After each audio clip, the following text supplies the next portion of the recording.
Time check for you, 12 hours 3. My name is Amrita Koshal, and it is now time for your main newscast in detail. Suriname accepts insurance for oil spills only from parent companies, says former Statsoli boss. While Suriname still has a few years to go before offshore oil production commences, it has outlined a suite of high standards for all oil companies to follow. One such principle applies to insurance for oil spills. The Dutch-speaking nation has made it a practice to only accept full coverage insurance from the parent companies operating in its backyard. This was confirmed by the former head of Statsoli, Suriname's national oil company, Mr. Rudolf Elias. Elias noted that all the companies operating in its basin are very well prepared to handle the possibility of an oil spill, not just during the oil production stage, but in exploration as well. Elias said Suriname and the entire oil industry, by extension, understands the importance of being well prepared, especially when one recalls the lessons of the tragic Deepwater Horizon oil spill, which occurred in April 2010 in the Gulf of Mexico on the BP-operated Mocondo prospect. And we now tell you that the former PPP minister demands urgent renegotiation of a wicked Exxon contract.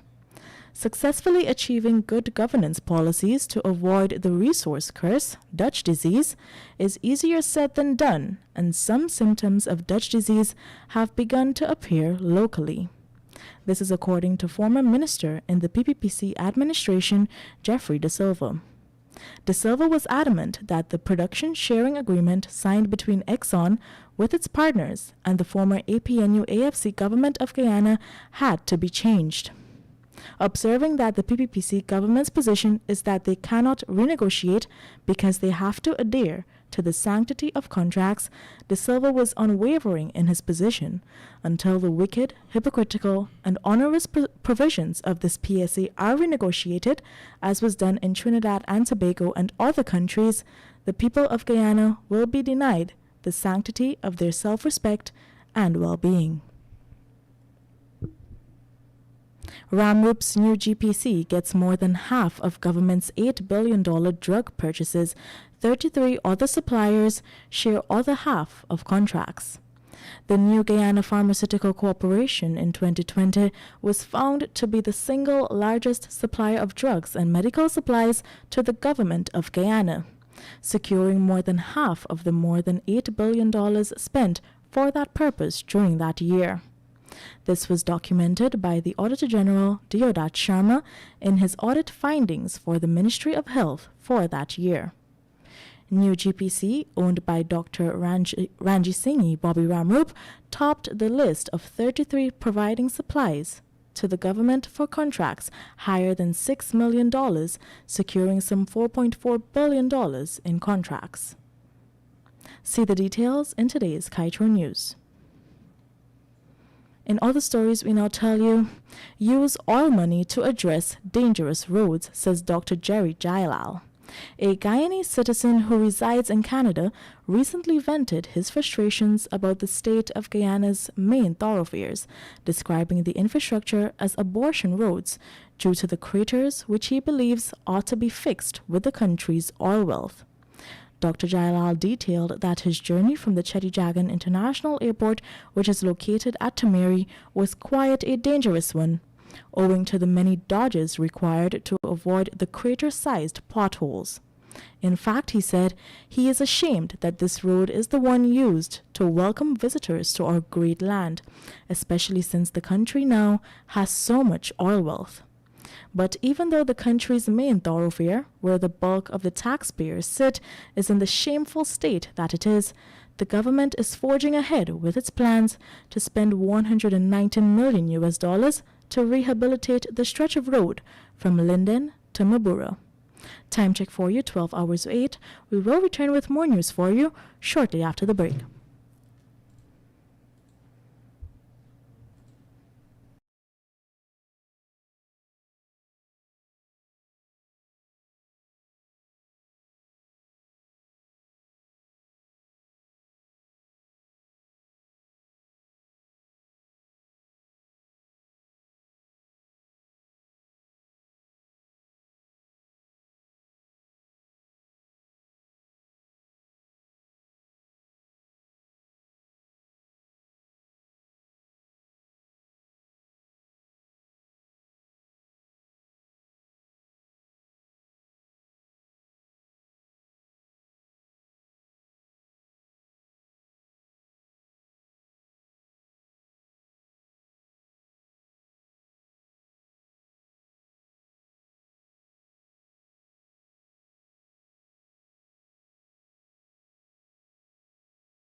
My name is Amrita Koshal, and this is your main newscast in detail. Housing Ministry prepays Guy Oil $500 million for fuel. Auditor General orders agency to desist from practice. The Ministry of Housing and Water was last year handed $1.4 billion for the purchase of fuel and lubricants, but according to the findings of the Auditor General, the ministry, headed by Substantive Minister Colin Crowell, was in the habit of prepaying for fuel to the tune of hundreds of millions of dollars. Auditor General Deodat Sharma, in his findings detailed in the 2020 report on government spending for that year, found that amounts totaling $1,356 million were budgeted for fuel and lubricants for the period under review, and according to the appropriation account, the full sum was expended. It was noted, however, that an audit examination of the fuel register and Guy Oil statements revealed amounts totaling $504 million owed to the ministry by Guy Oil as at 31st of December 2020. Sharma has since recommended that the head of the budget agency, the permanent secretary, desist from the practice of prepaying for large quantities of fuel beyond its consumption needs. And we now tell you that eNetworks Incorporated, Guyana's only locally owned telecommunications provider, launched its 4G, 5G, and on-fiber internet services in Linden yesterday. This announcement came after the company indicated its build-out of a fiber optic cable from Georgetown to Linden in September. Over the past few months, eNetworks has built an expansive fiber backbone across the country, which enables Lindeners to access the same fast, reliable, and affordable services available in Georgetown and other areas. These services include 4G and 5G fixed wireless connectivity aimed at the residential user and fiber optic services focused on more efficient business operations. Moving on, a murder suspect who was badly beaten is presently hospitalized after he reportedly murdered a construction worker and attempted to escape but was unsuccessful. 22-year-old Joseph Ferdinand, also known as Joshua, a construction worker from Friendship Squatting Area, East Bank, Demerara, was allegedly stabbed to death at 20:35 hours on Monday by the suspect whose only name has been given as Kevin. According to homicide detectives, Ferdinand and the suspect had a misunderstanding, which resulted in the suspect arming himself with a knife. He then stabbed the victim twice, once in the region of his front upper left chest and once in the area of his lower left chest. After Kevin allegedly stabbed Ferdinand to death, he was reportedly cornered by a gang of men known to the victim while he was trying to escape, and he was badly beaten. And now time for your COVID-19 update. The Ministry of Health yesterday reported that a 9-month-old baby boy from Region 6 is among the 6 persons who recently died of COVID-19. The country's COVID-19 death toll has moved to 1,039. Meanwhile, 35 new cases were recorded, taking the total number of confirmed cases to 38,926. 8 patients are admitted into the COVID-19 ICU, 35 persons in institutional isolation, 671 in home isolation, and 2 in institutional quarantine. To date, a total of 37,173 persons have recovered from the virus. We now turn your attention to page 7 of the Kaieteur News, dedicated to being blunt. This is a real upside-down country.